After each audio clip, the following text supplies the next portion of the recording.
Hey guys, welcome back to our Toku channel, and today I'm in my dorm right now, and as you can see, it's not very quiet. Like you can still hear like a lot of sounds. Like back in my hometown, as you guys know, I have always have a beef with a certain person who always revving up his motorbike really loudly.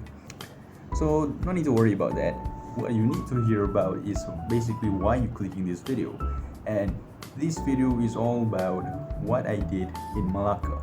So basically in Malacca there's this one KIP mall, or should I say JJJ stations, but upon arriving there there's really not much that I could do there. Here's why. Alright, well, here we go. We arrive at the place. And honestly, I am so glad that the JJJ was literally in front of our face and it's not like hidden somewhere, because this mall is actually pretty huge. But here we go, we literally just need to like get into the stairs. And upon entering, there's like a lot of things to unpack here. Like for example, we have this camera decades, a camera that is Forze, and a lot of other Kamen Rider stuff.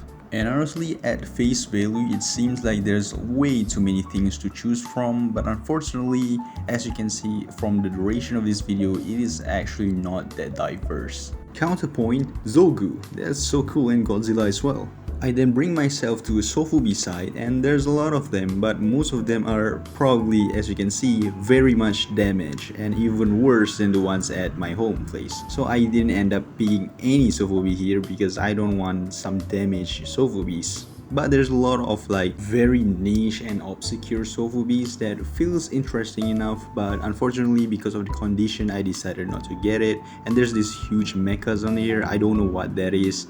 But I find it funny that there's labels on top of this, and none of these toys are put in the correct labels. Like there will be a Kamen Rider specific labels just for them to put Ultraman there. And then we come across to these beautiful and fantastic mechas alongside huge figures, but as much as I want it, my wallet literally cry and literally don't want to be tortured for this. The place is not only packed with a lot of tokusatsu stuff, there's also like a lot of collectibles toys such as cars and anime figures. Because the day was so goddamn hot, I decided to just sit in front of the AC. Also, while recording, I startled a couple people, and I deeply apologize for these people. I didn't mean to be a creep.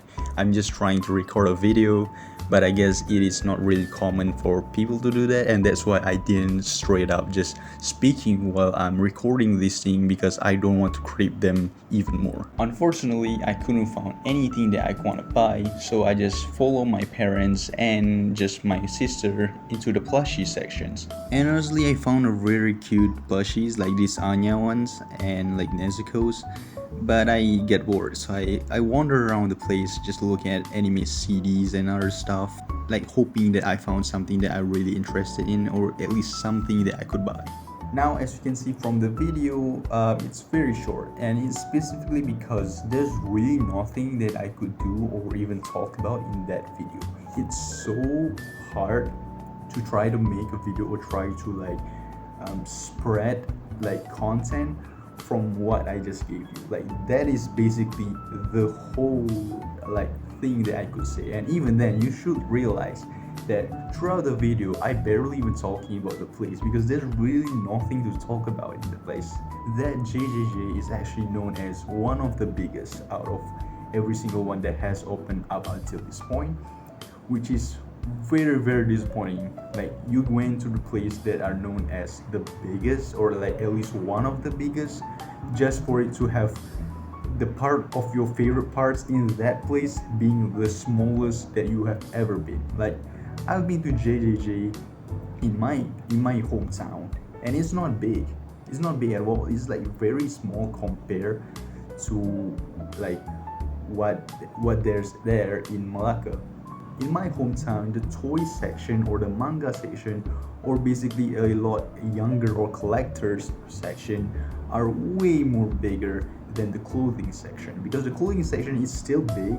It just compared to the toys is a lot bigger.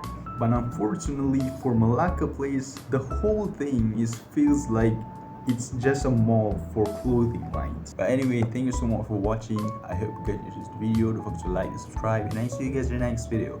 Shwa!